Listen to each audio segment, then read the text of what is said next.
Graça e paz, igreja. Momento de adoração ao nosso Deus. Vamos iniciar então neste momento nosso culto de louvor e adoração. Vocês que estão em casa neste momento, que a gente possa realmente se dobrar na presença do nosso Deus, não ficar preocupado com outros afazeres, mas realmente tirar esse momento para louvar o nosso Deus. Vamos nesse momento iniciar o nosso culto com a leitura do Salmo de número 99. Salmo de número 99. Diz assim: Reina o Senhor, tremam os povos, Ele está entronizado acima dos querubins, abale-se a terra. O Senhor é grande em Sião e sobremodo elevado acima de todos os povos. Celebrem eles o teu nome, grande e tremendo, porque és santo. És rei poderoso que ama a justiça. Tu firmas a equidade, executas o juízo e a justiça em Jacó. Exultai ao Senhor nosso Deus e prostai-vos ante o escabelo de seus pés, porque ele é santo. Moisés e Arão entre os seus sacerdotes e Samuel entre os que lhe invocam o nome, clamavam ao Senhor, e ele os ouvia. Falava-lhes na coluna de nuvem, eles guardavam os seus mandamentos e a lei que lhes tinha dado. Tu lhes respondestes, ó Senhor, nosso Deus, fostes para eles Deus perdoador, ainda que tomando vingança dos seus feitos.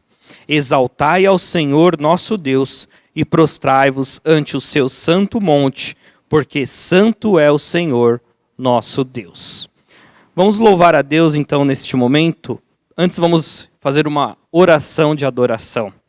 Senhor, nós louvamos o teu nome, tu que és Criador, poderoso entre as nações, o Senhor que cuida de todas as coisas, o Senhor que cuida de nós, Pai amado. Nós louvamos o teu santo nome, louvamos e agradecemos o teu cuidado, a tua direção, Pai amado. Receba nesta hora, Pai amado, o nosso louvor, perdoe as nossas falhas, Pai amado, mas receba o nosso mais sincero louvor e adoração nesta noite, Pai amado. É o que nós oramos, em nome de Jesus. Amém. Louvemos a Deus com o hino de número 43.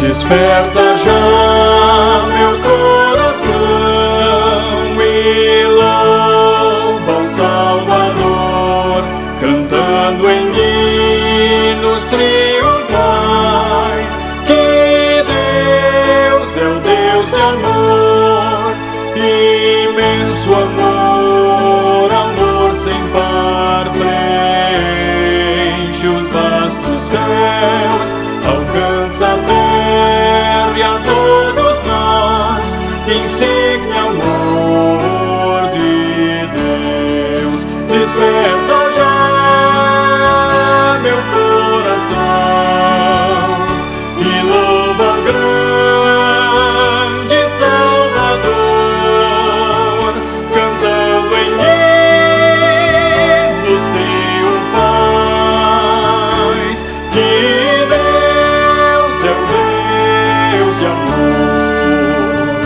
amor que um dia se encarnou a fim de me salvar, e que subindo a dura cruz morreu em meu lugar.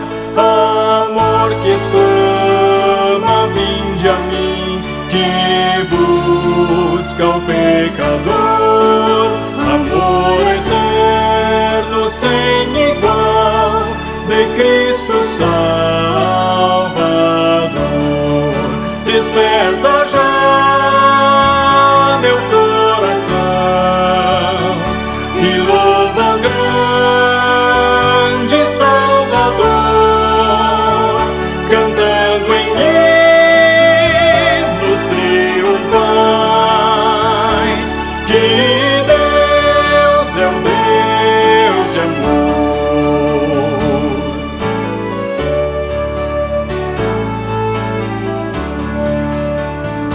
remido a preço tão real, o sangue do Senhor, com que pagar eu poderei tal graça, tal amor, quando Ele a mim, um pecador, se digna de aceitar e me levar com seus fiéis ao santo eterno lar. Desperta já meu coração e louva o grande Salvador, cantando em hinos triunfais que Deus é um Deus de amor.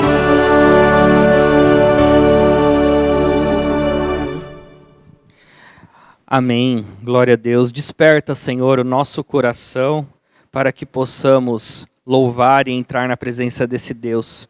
Entrando agora no momento de contrição, onde reconhecemos a nossa pequenez, os nossos pecados diante do Senhor. Vamos abrir nossas Bíblias no livro de Hebreus, capítulo 10. Vamos ler do versículo 19 ao 25. Hebreus 10, do 19 ao 25.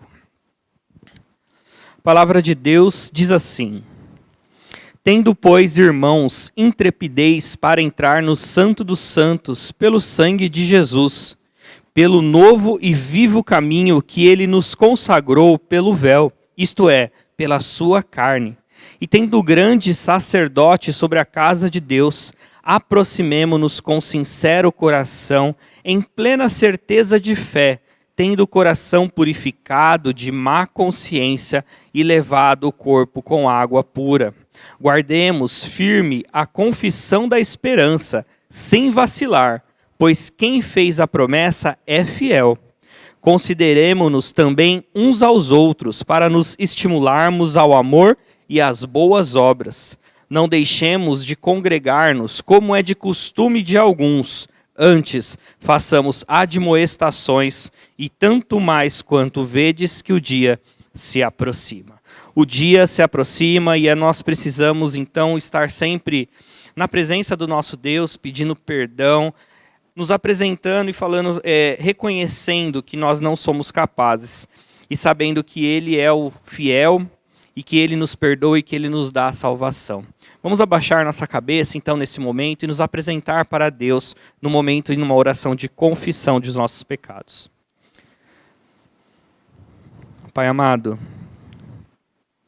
nós pedimos perdão por tudo aquilo que nós falamos, pensamos e fazemos, Pai amado. Nós sabemos que vivemos num mundo onde o pecado, ele domina a grande maioria. Mas nós, Pai amado, pela obra da cruz, pela obra que o Teu Filho fizeste, Pai amado, nós sabemos que nós não somos mais escravos deste pecado, Pai amado. Nós temos uma nova vida porque nós morremos para este mundo e nascemos, Pai amado. E nós entramos na Tua presença, Pai amado, com intrepidez. E nós te pedimos, reconhecendo, Pai amado, que somos falhos, que o Senhor venha nos ajudar, que o Senhor venha nos perdoar. Que o Espírito continue a agir na nossa vida, Pai amado, para que possamos sempre, meu Deus, meu Pai, vencer todas as coisas ruins desse mundo e os desejos da nossa própria carne, Pai amado. O grande dia do Senhor vem, Pai amado, e nós precisamos, antes de olhar todos os erros das pessoas na nossa frente, olhar para dentro de nós, ver onde nós estamos errando, principalmente como nós estamos errando com o Senhor, com a nossa comunhão com os irmãos. Ó, Pai amado, perdoe, Pai amado, porque muitas vezes nós não estamos dando a prioridade que nós devemos dar a Ti, Pai amado. A prioridade tem se tornado a nossa vida, os nossos afazeres, a nossa família, e o Senhor tem ficado em segundo plano, Pai amado. Perdoe, Pai amado, porque num momento de grande tribulação que passamos, em vez de nos aproximarmos, Pai amado, nós estamos nos afastando do Senhor. Tenha misericórdia da Tua igreja, perdoe, Pai amado, E como louvamos a Ti neste momento, vem despertar todo crente da nossa igreja, Pai amado, todos os cristãos desse mundo para a verdadeira adoração, Pai amado. É o que nós louvamos e Te adoramos e pedimos perdão pelos nossos pecados nesta noite. Em nome de Jesus. Amém. Irmãos, nós vamos para os nossos dízimos e nós vamos abrir em Malaquias 3:10. Lembrando que os irmãos da nossa igreja continuam fiéis aos dízimos, às ofertas, mesmo não estando aqui presencialmente, tendo a oportunidade de estar depositando no gasofilácio os nossos dízimos e as nossas ofertas. Mas os irmãos têm continuado a depositar, a transferir para a igreja, e assim devemos continuar. Então Malaquias 3:10 diz assim: Trazei todos os dízimos à casa do tesouro, para que haja mantimento na minha casa, e provai nisto, diz o Senhor dos Exércitos, se eu não vos abrir as janelas dos céus e não derramar sobre vós bênção sem medida. Vamos orar mais uma vez para os dízimos, agradecer a fidelidade dos irmãos, despertar aqueles que ainda não são fiéis e também pedir pelos empregos dos irmãos. Senhor, nós mais uma vez falamos a Ti, nos dirigimos a Ti numa oração de forma geral da Tua igreja, Pai amado, te agradecendo a todos os irmãos que são e continuam sendo fiéis aos dízimos da Tua casa, Pai amado. Que o Senhor venha derramar bênção sobre a vida deles, Pai amado. Aqueles que por problemas ou por algum motivo o Senhor ainda não tocou no coração, Pai amado. Que o Senhor venha despertar, que o Senhor venha alertar eles, Pai amado, para esse privilégio que nós temos de devolver, meu Deus, meu Pai, uma pequena parte para a Tua casa. Pai amado, olhe para aqueles que estão passando necessidade, aqueles que estão desempregados, Pai amado. É o que nós oramos, em nome de Jesus. Amém. Irmãos, nesse momento vamos louvar a Deus com o ministério de louvor.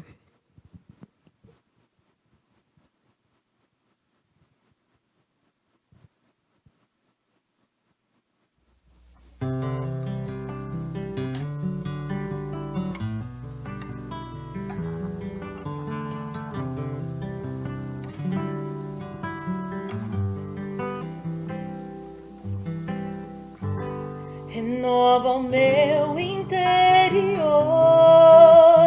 para que eu possa te contemplar, Senhor Jesus. Renova o meu interior para que eu possa te adorar, Senhor. Estou aqui para ministrar-te adoração. Quero teu rosto contemplar. Dá-me vestes de louvor, pois não quero simplesmente te adorar, ó Rei dos Reis. Eu quero ser um adorador.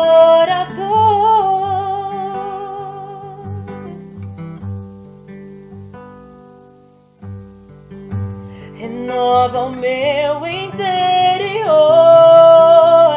para que eu possa te contemplar,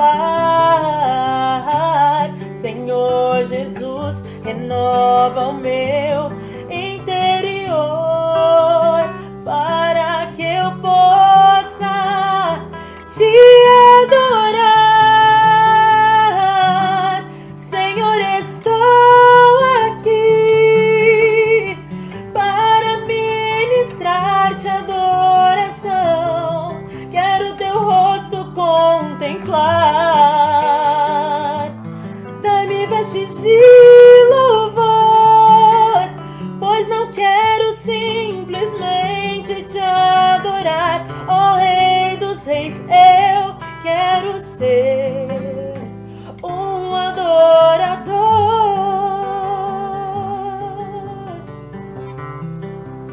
um adorador,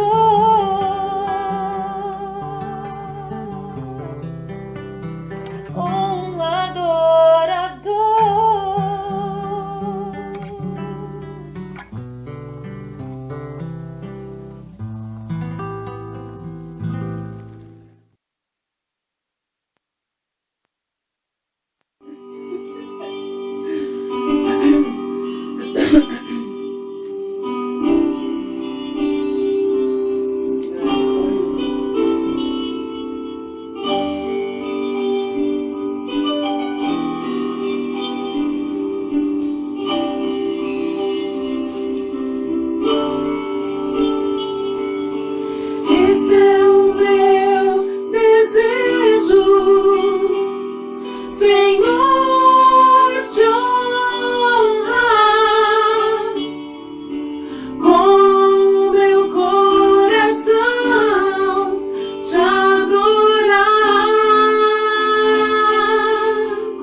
Momento agora da palavra de Deus. Vou passar a palavra então para o nosso pastor Gabriel. Vamos nos ouvir a palavra de Deus para que Deus possa falar aos nossos corações nessa noite.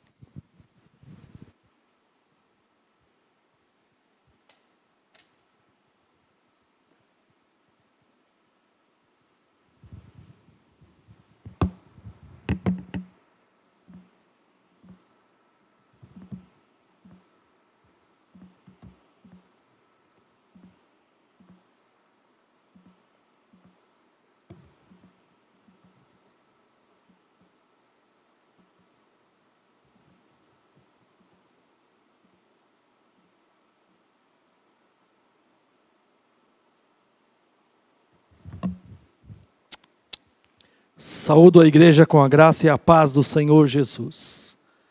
Ainda remotamente, Vamos adorar a Deus nesta noite, glorificar o nome dEle, mas também sermos exortados, sermos ensinados, consolados pela palavra, pela sua palavra. Na igreja reformada, na igreja presbiteriana do Brasil, a mensagem é o centro do culto. É o momento em que Deus fala conosco através dos seus servos. E Ele tem falado por anos, já um bom tempo na nossa igreja, 49 anos já de mensagem. Nós em 2022 celebraremos 50 anos de organização de igreja, então temos aí pelo menos 49 anos, ou 48, alguma coisa aí de pregação do Evangelho pelos servos do Senhor na história. Louvamos a Deus porque Ele tem cuidado de nós até aqui. Nos reuniremos em conselho na próxima semana para definirmos o retorno dos cultos presenciais. Entendendo que, assim como lá fora já se diz que a igreja é essencial, a presença da igreja, o mundo já percebeu isso. Nós achamos que só há perseguição, mas muitos líderes, governantes, empresários têm dito que a igreja tem um papel fundamental. E eu creio nisso, e nós cremos nisso porque a palavra de Deus nos diz isso, que nós somos sal da terra e luz do mundo. E este ano de 2021 é um ano especial para pensarmos justamente sobre o nosso papel na sociedade. O tema do ano para a nossa igreja é tempo de semear, com base lá no texto de Marcos, capítulo 4, verso de número 3, que nos diz: ouvi, eis que saiu o semeador a semear. Ou numa outra versão, eis que o semeador saiu a semear. Fato é, querida igreja, queridos ouvintes, ou aqui no Brasil, ou fora do Brasil, que há um papel fundamental na igreja. Há uma missão da igreja, que é conduzir muitos aos pés de Jesus, levar a boa semente. E é com base, e aí sim, em todo o capítulo, no capítulo 4, de versos de 1 a 20 de Marcos, que nós vamos trabalhar este ano. O verso 3 é o verso que eu chamo de verso-chave. E ouvi. Primeira expressão é ouvir. É uma ordem, diz ouvir. Se você pegar o texto grego, praticamente é um chamado de orelha de Jesus para os seus discípulos, os seus ouvintes. Então, se nós somos discípulos, continuamos. Então, esse será o tema para todas as atividades da nossa igreja. Eu gostaria de desafiar a você, na campanha do pelo menos um. Não é uma campanha que nós criamos, mas um desejo no coração de que neste ano de 2021 você conduza alguém a Cristo Jesus. Não somente pregar, mas pregar, discipular, preparar. A igreja exerce o papel de batizar. A pessoa faz a sua profissão de fé e passa a ser membro desta igreja. Então eu gostaria que você orasse nesse sentido, que Deus colocasse alguém no seu caminho, pelo menos um neste ano. Então eu quero convidar a igreja para abrir as suas Bíblias no Evangelho de Marcos capítulo 4.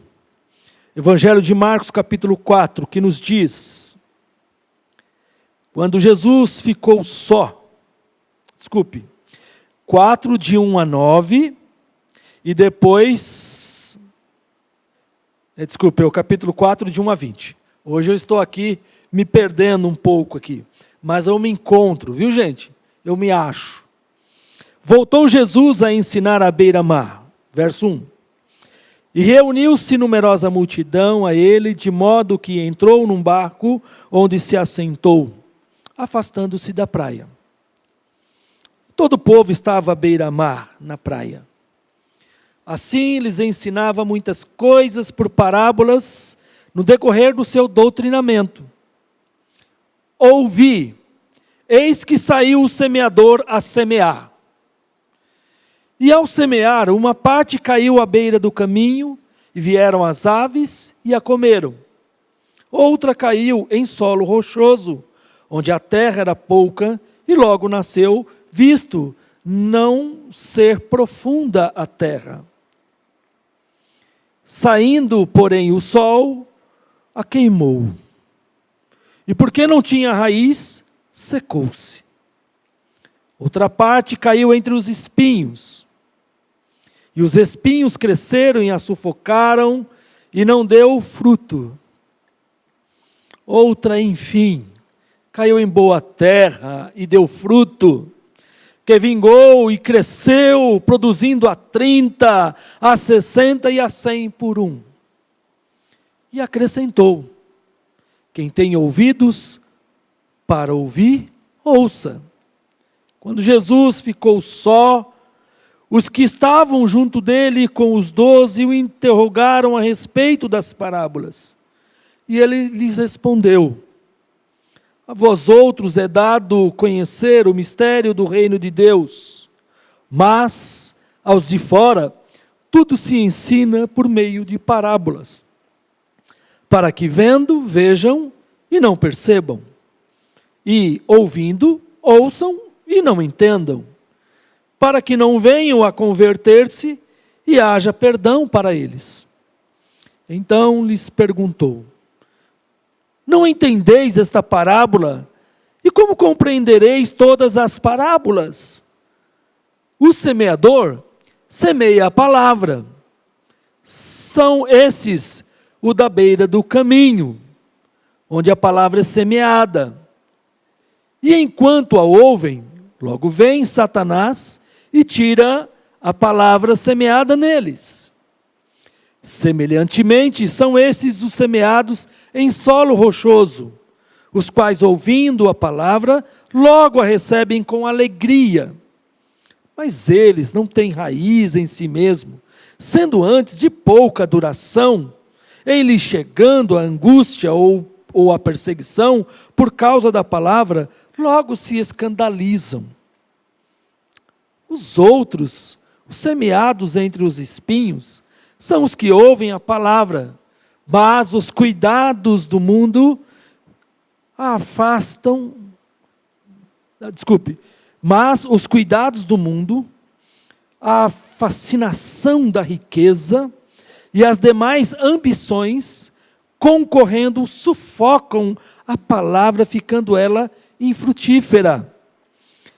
Os que foram semeados em boa terra são aqueles que ouvem a palavra e a recebem, frutificando a 30, a 60 e a 100 por um. São estes. Pai, em nome de Jesus, me ajuda. Me ajuda a falar da tua palavra nesta noite. Toma-me nas tuas mãos, capacita-me, enche-me do teu Santo Espírito e conceda-me a graça de ser instrumento nas tuas mãos, que o teu poder se manifeste na minha vida e que este poder, Senhor, também venha sobre os corações daqueles que ouvem a palavra, a tua palavra, possam ser profundamente tocados por ti. Inflama este lugar, Senhor, com a tua santa presença e ajuda-me a ser fiel àquilo que o Senhor já colocou no meu coração para a minha vida e a vida desta igreja, de todos que nos ouvem, em nome de Jesus, amém.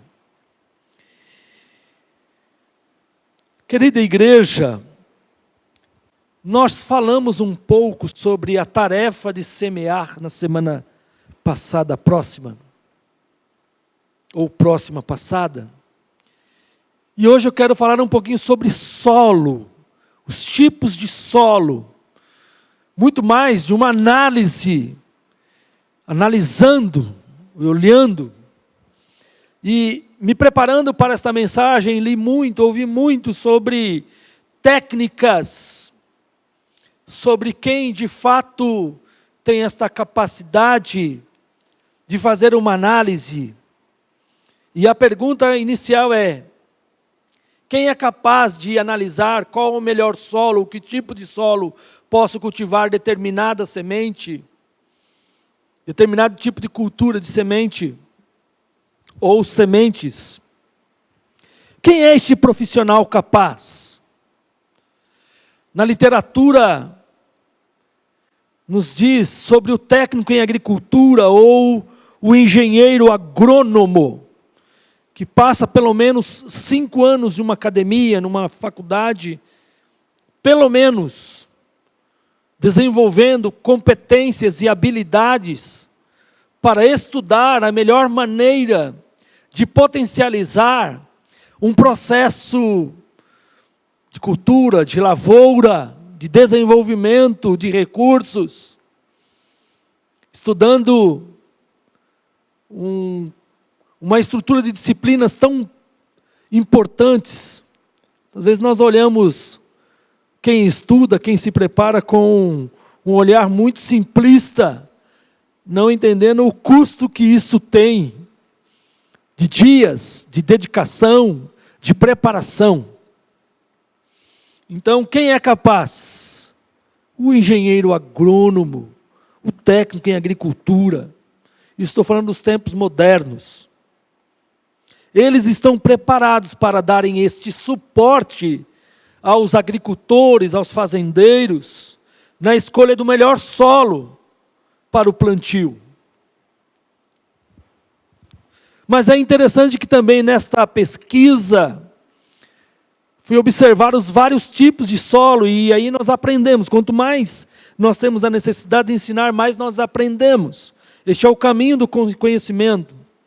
Então esses engenheiros agrônomos, técnicos agrônomos, eles vão observar quais são os tipos de solos e as suas características, a qualidade, a possibilidade de uma produção em larga escala, ou seja, a produtividade, a identificação dos nutrientes ou fatores químicos que estão limitando talvez o crescimento e desenvolvimento do plantio de grandes fazendas e lugares onde se planta em quantidades, vamos dizer assim, de proporções gigantes. Também vão analisar o aumento da eficiência no uso dos fertilizantes que se adequam a determinadas culturas agrícolas. Então eles são os responsáveis por isso.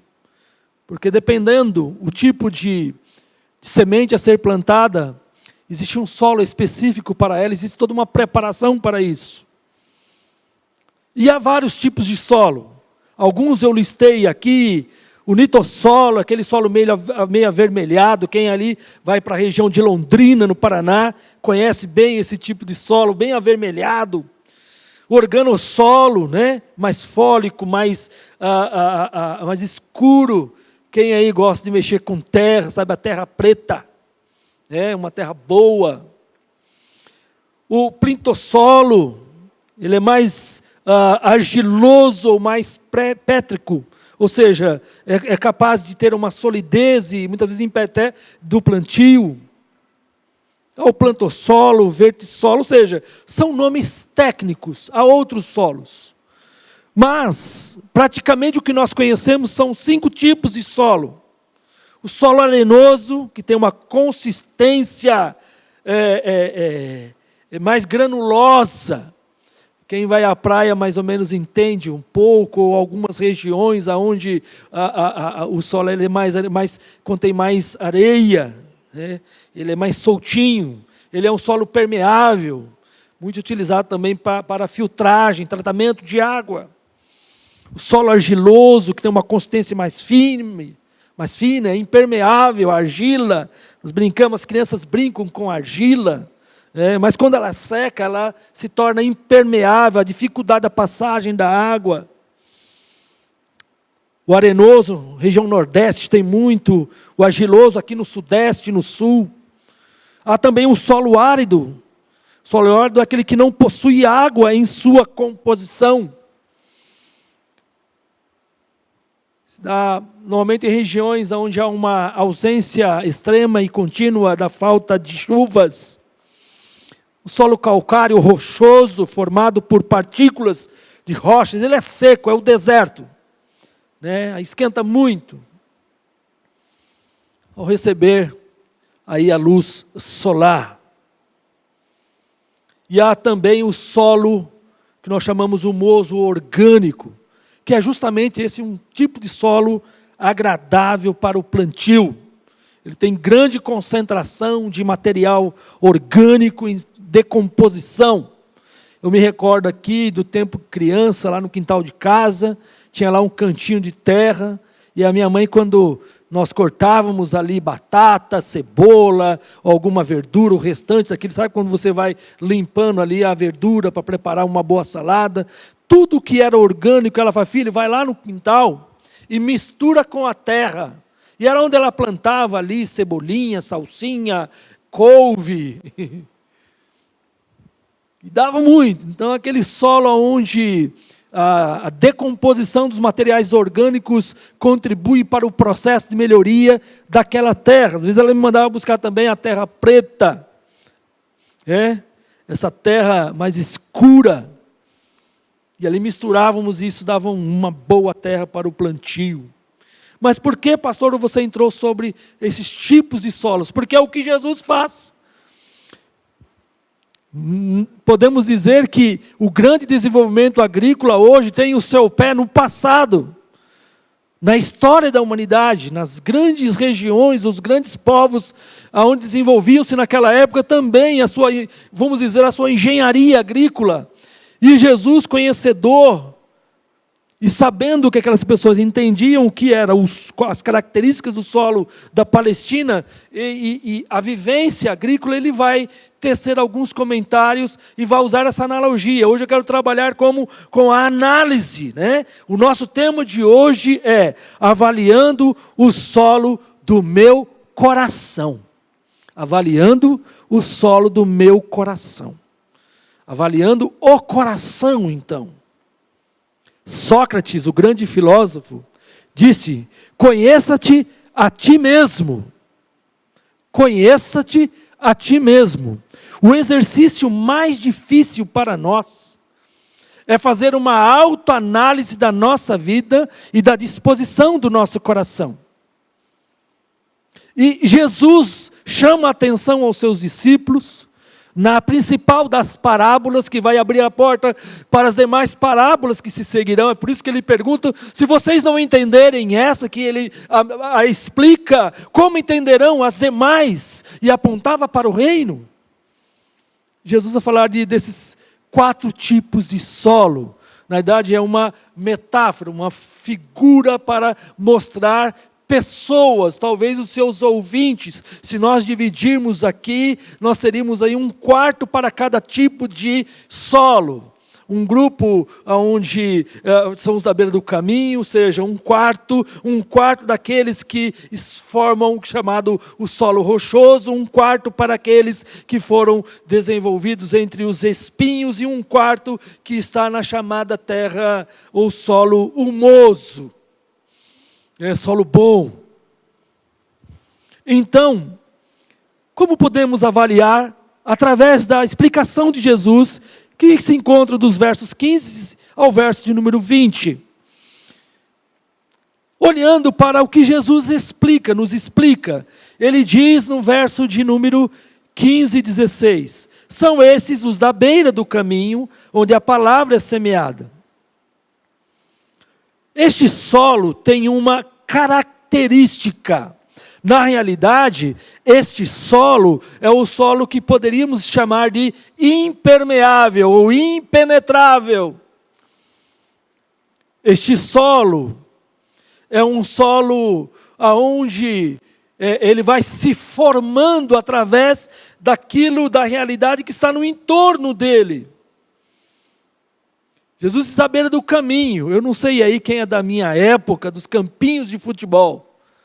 Não nasce grama, não nascia grama no campinho de futebol. Porque nós brincávamos muito. E com o passar do tempo, nós procurávamos um lugar onde tivesse um pouquinho mais duro.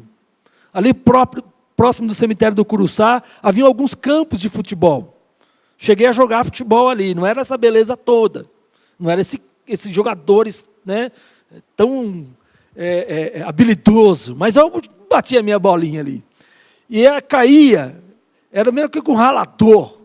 Era um lugar duro, né? Um piso duro. O que Jesus nos ensina aqui? Que esse do caminho é o lugar onde as pessoas passavam e ia se formando essa característica. A característica daquilo que vai colocando esse solo como impenetrável. Então ele diz que a semente cai nesse solo, e é um solo onde muitas pessoas passaram, e o próprio semeador, ou talvez os viajantes, ou quem sabe no nosso contexto aqui, as máquinas, carros, e esse solo se torna impenetrável, duro. Podemos dizer que essa condição do solo impedia a pessoa de ouvir e de praticar a palavra, ou seja, esse solo duro, este coração duro, impenetrável pelo pecado, por Satanás e pelo mundo. O pecado endurece o nosso coração. Essa pessoa que representa esse tipo de solo duro, ela não tem sensibilidade. Eu poderia usar uma outra palavra. Ela é insensível à voz de Deus. Insensibilidade. Esse coração é como o coração de Faraó no Egito, que o Senhor vai apertando e ele continua duro. Ou talvez seja como aquele amigo que você convida para ir à igreja, e você vive anos, e ele não quer saber de nada. Ou talvez um parente próximo, muito próximo, que você também convida, e ele não quer saber de nada. Como muitos a quem nós pregamos e não querem saber de nada, são insensíveis à voz de Deus. São também como pessoas que estão nos bancos da igreja há anos, ouvindo a palavra de Deus, e o seu coração é duro, não entra.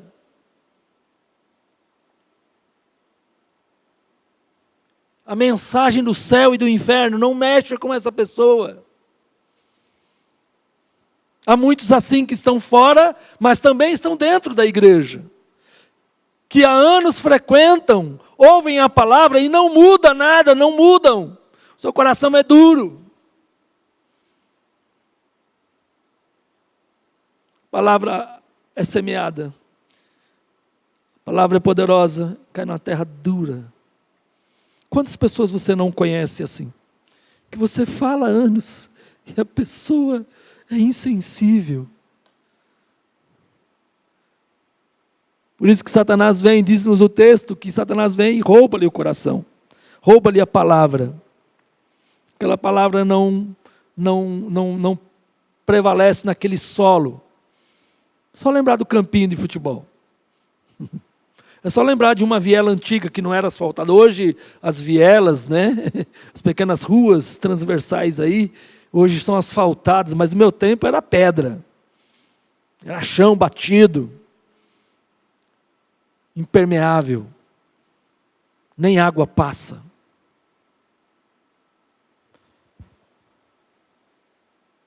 Talvez você esteja aqui. Talvez você que nos assiste, tem um coração assim, sensível. Há anos. E você não muda. Talvez você seja até membro de igreja. Mas é apenas um ouvinte da palavra, que se senta num banco. Mas nada muda na sua vida, seu coração é duro. Avaliando o solo do meu coração. Conheça-te a ti mesmo. Segundo o solo, queridos irmãos, chamado solo rochoso, ou calcário, que nós lemos a característica. Qual é a característica fundamental desse tipo de solo? Superficial. Esse tipo de solo aponta para a questão da superficialidade e temporalidade.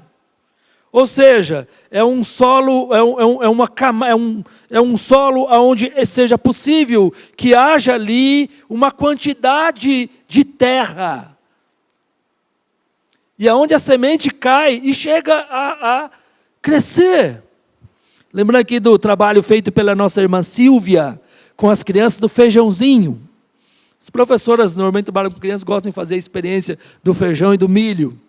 Coloca dentro de um recipiente pequeno, um algodão, um pouquinho lá de água e tem que de vez em quando olhar e com o passar do tempo sai a semente. É mais ou menos assim. Por que não dá muito feijão? A criança vai perguntar, né, queridas crianças? As crianças vão perguntar, ô mãe, por que só nasceu um galhozinho? Né? Ela olha lá talvez para o recipiente de feijão, tanto feijão, como faz para ter tanto feijão? E aí a mãe tem que explicar que o feijão normalmente se dá numa lavoura muito extensa, grande, onde precisa de uma boa terra, onde tenha profundidade para que ela se produza, venha produzir aí o feijão, muito feijão. Então ela morre. Com o passar do tempo, aquele feijãozinho, se você não colocar terra, se você não colocar mais terra, ele não vai desenvolver muito. Então você tem que ir ampliando para que haja uma profundidade e isso venha a gerar os frutos, como também aí o milho, a mandioca e outros frutos mais. Mas eu disse que é a superficialidade. O solo rochoso, ele pode ter esta camada de terra, mas ele não proporciona as condições necessárias e para o desenvolvimento, o crescimento e expansão. Porque não há como aprofundar a semente, as raízes, pela ação da impermeabilidade da água. Porque o solo, a água, ela penetra, mas ela não vai até onde a terra, depois ela se perde. E não havendo espaço, profundidade, para que a raiz entre, essa planta tende a morrer num curto espaço do tempo.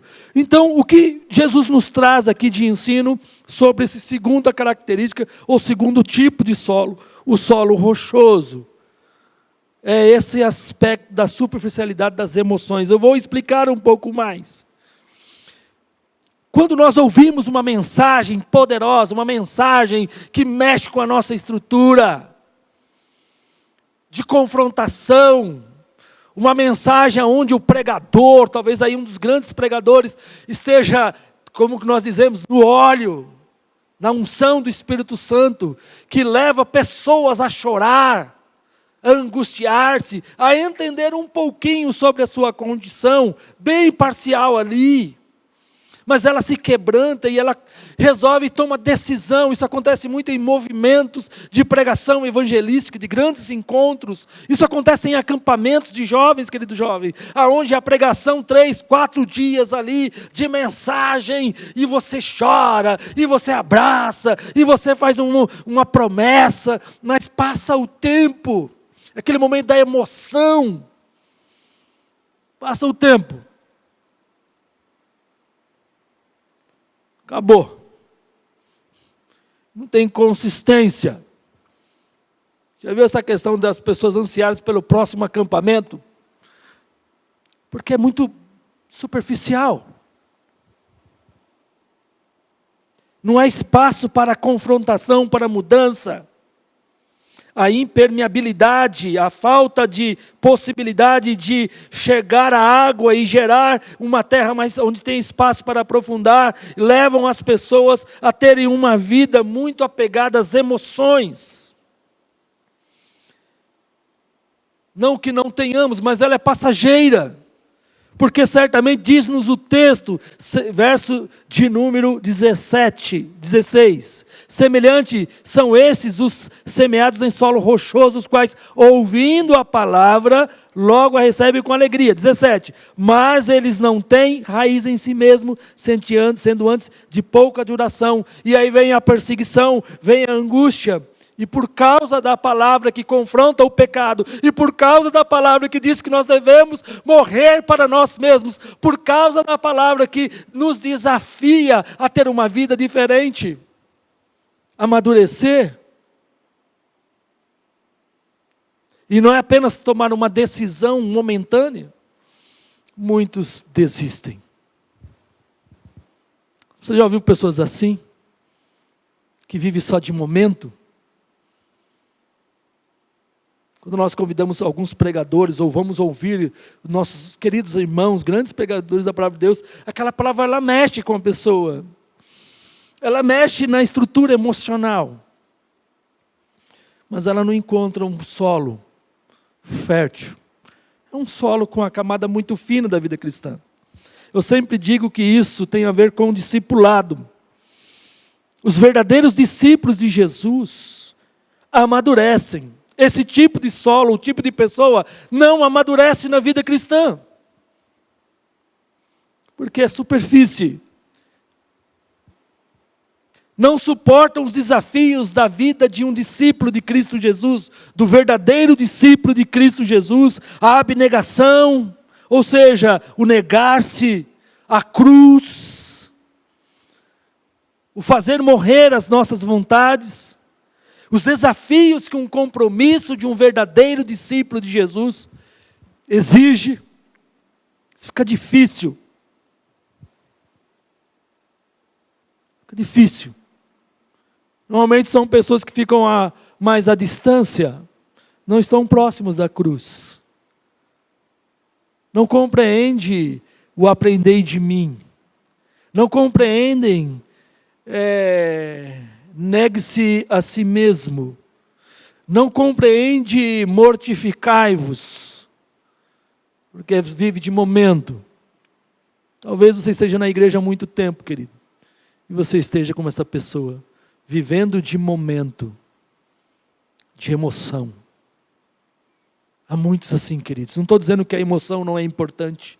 Quando a palavra toca-nos o coração, mas se essa terra é uma terra rochosa, provavelmente o tempo de vida deste momento vai morrer como uma plantinha. Vem o sol, vem o vento, ele não tem estrutura. Preferem viver à distância. Há muitos assim também nos bancos das nossas igrejas. E não somente presbiterianas, batistas, assembleanos, luteranos, congregacionais, Bola de Neve Church, muitas e muitas igrejas, pessoas assim, que vivem só das emoções, avaliando o solo do meu coração. Eu quero que você seja como um engenheiro agrônomo, comece a observar a sua vida. Como é que está o seu coração? Que tipo de solo é o seu coração? Mas há um terceiro solo, E eu acho interessante que aqui nós percebemos uma característica diferente. Verso 18: os outros, os semeados entre os espinhos. Este solo, ele não é um solo não produtivo. Os espinhos, os abrolhos, as ervas daninhas, você já viu alguém plantar? Ninguém planta. Eles estão lá. Eu não sei quem já fez limpeza de terreno. Vamos lá agora aqui. Não sei se as crianças já fizeram isso. Quando você vai limpar um terreno, às vezes o terreno está com mato alto, capim, né? Mas tem outros tipos de ervas. Tem aqueles arbustos espinhosos com espinhos desse tamanho, grandes.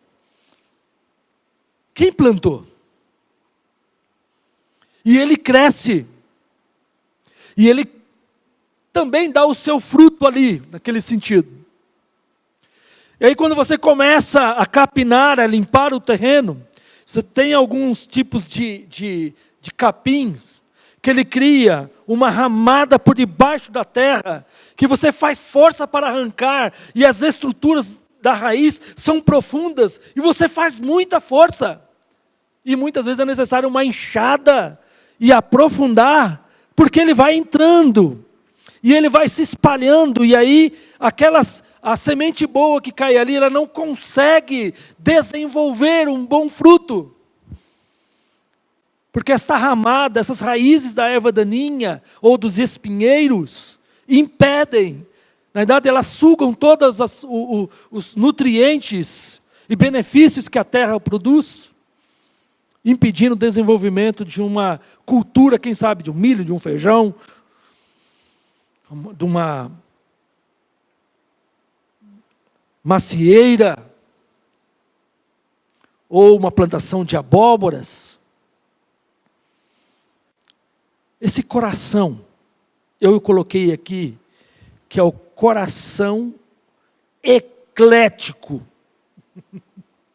Por que eclético? Vamos voltar ao texto. Diz que outros foram semeados entre os espinhos, são os que ouvem a palavra de Deus. Verso 19. Mas os cuidados do mundo, a fascinação da riqueza e as demais ambições, concorrendo, sufocam a palavra, ficando ela infrutífera. Vamos voltar lá para o matinho, vamos voltar para o terreno. Sufoca tanto que ela não desenvolve. Há pessoas na igreja. E aí que eu peguei a palavra concorrendo. Fui fazer um estudo sobre isso. Não precisava ir muito longe, era só pegar um dicionário, o Aurélio ou outro, e entender que concorrer aqui está ligado à ideia de avaliar. Concorrência aqui tem a ver com observar. Concorrer aqui tem a ver como colocar à prova no sentido de, isso é bom, isso é ruim. Fazer uma escolha. As pessoas que têm sua vida ou seu coração como solo, aonde crescem as ervas daninhas, os espinheiros, são aquelas que os seus olhos estão postos lá fora. Aonde o seu coração está lá fora. Esse coração ou solo está mais para o mundo. Os seus olhos, os desejos, as vontades, seus prazeres estão nas riquezas, nas conquistas, nas ambições de um mundo que coloca o homem como centro de todas as coisas. Esse coração é um coração onde as três grandes forças espirituais agem: o pecado, Satanás e o mundo.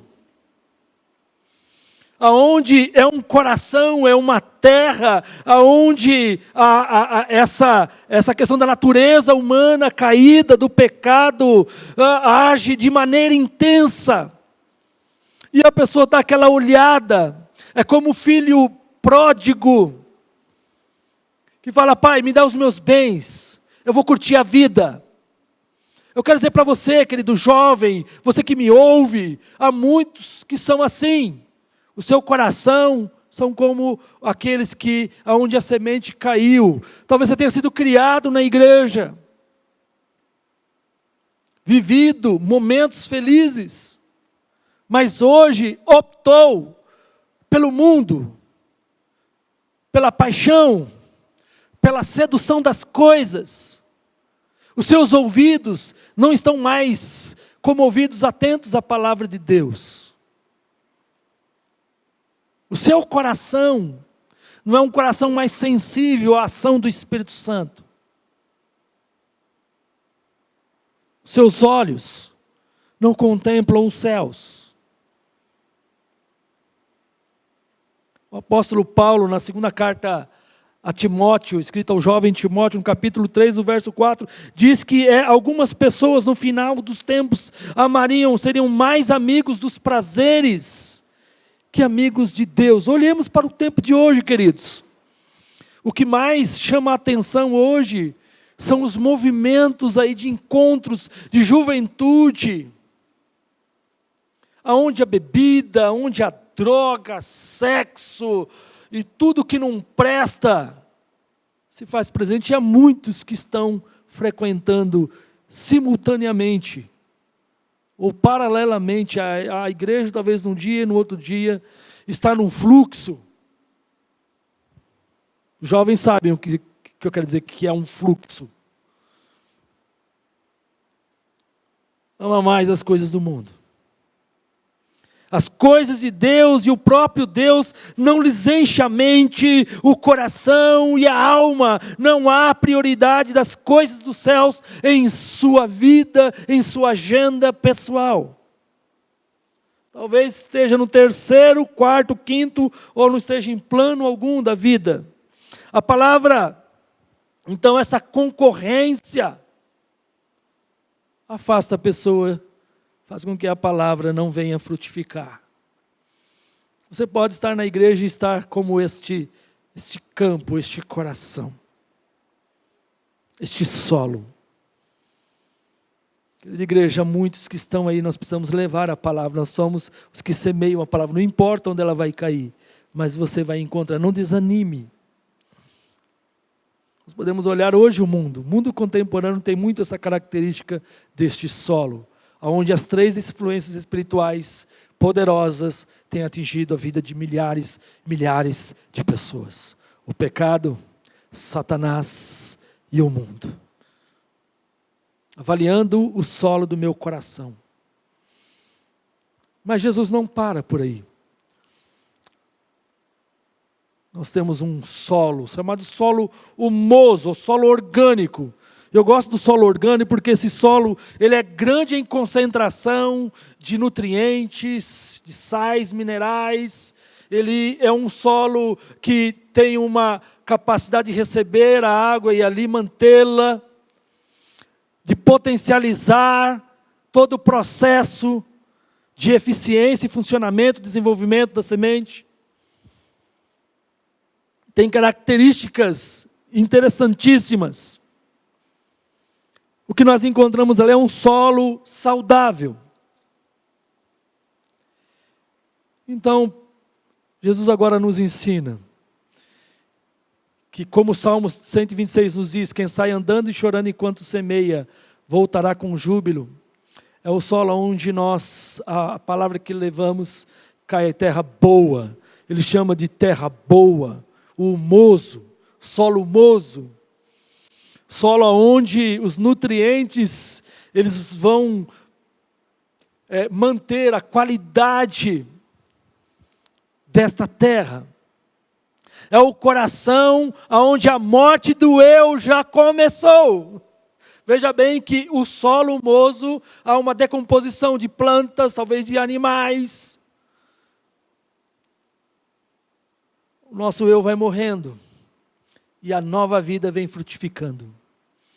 Ele é um solo que, ao mesmo tempo em que ele vai desenvolvendo esta capacidade, essa planta ou essa semente, ela germina e ela frutifica, ela coopera, ela aguarda a providência divina da chuva. Esse solo conta com a providência da chuva. Eu quero dizer que isso tem a ver comigo e com você, aponta para o estilo de vida do cristão. Te convido a abrir a Bíblia no Evangelho de João, no capítulo 15, para entendermos um pouco sobre isso, para concluirmos a nossa mensagem. João 15, verso 1 em diante. Eu sou a videira verdadeira e meu pai é o agricultor. Todo ramo que estando em mim não der fruto, ele o corta, e todo o que dá fruto limpa, para que produza muito. O coração aonde frutifica a palavra, ele multiplica, ele frutifica. Esta terra boa é uma terra onde não há espaço para pausa na vida cristã, porque ele continua produzindo. Essa terra boa, onde a semente cai, é uma terra receptiva, é um coração receptivo à palavra de Deus. Algumas pessoas dizem, não, mas está chata essa mensagem. Mas a pessoa que tem o coração como esse solo humoso, a boa terra, ele ouve a palavra e a recebe. E quando ele a recebe, nós percebemos o quanto esta pessoa tem desejo e ela vai frutificar. Faz bem. O solo bom tem fácil absorção do ensino. Ele é regado, como no Salmo 1, pelas águas correntes que descem do trono. Jesus disse que aquela mulher, que se eu te der a água, a minha água, do seu interior fluirão rios de água viva. Eu quero dizer para você, querido, se você de fato é terra boa, é um solo humoso, o seu coração está aberto para receber, e rios de água viva vão ser derramados sobre a sua vida, e vai frutificar, diz-nos o texto. E agora aqui uma divisão para nós entendermos que no meio da vida cristã há diferentes tipos de produção, de frutos. Alguns vão produzir 30, outros vão produzir 60, outros vão produzir 100, mas não vai deixar de produzir frutos. Por isso que eu falei, Senhor, nos ajude para que pelo menos um eu leve a Jesus. Porque a evidência que Jesus disse em João 15 é que aquele que está nele, esse dá muito fruto.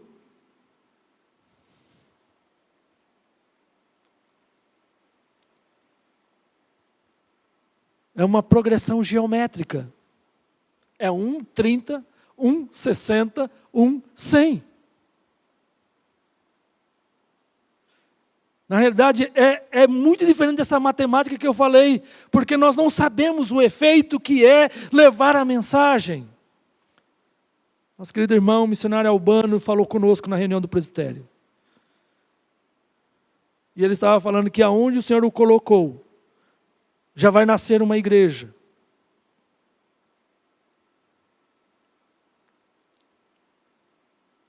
E você? Encerro fazendo essa pergunta. E você?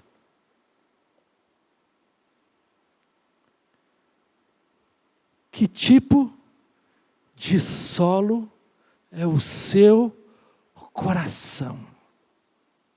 Que tipo de solo é o seu coração? Do caminho, foi pisado, onde a semente foi roubada, o rochoso, aonde é superficial, vive de emoções, onde nascem as ervas daninhas e o espinheiro e a fascinação pelas coisas externas, tiram Deus e a palavra do seu coração? Ou o seu coração é terra boa? Oremos. Senhor, em nome de Jesus, coloco-me diante de Ti, e a Tua palavra foi pregada nesta noite. Eu não sei em que tipo de solo esta palavra de hoje caiu. O que eu sei é que ela está sendo lançada. E que ela vai ter respostas. Talvez os 3 solos que não frutificam, ou o solo bom.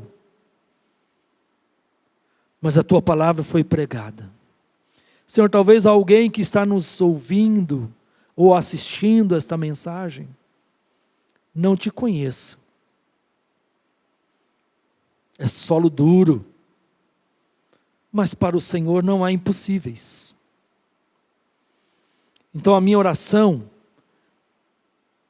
é que o Senhor, que opera no milagre do germinar da Tua palavra no coração dos homens, que nesta noite esteja alcançando estes corações, e que sejam terra boa, preparada pelo Espírito Santo, para receber a palavra.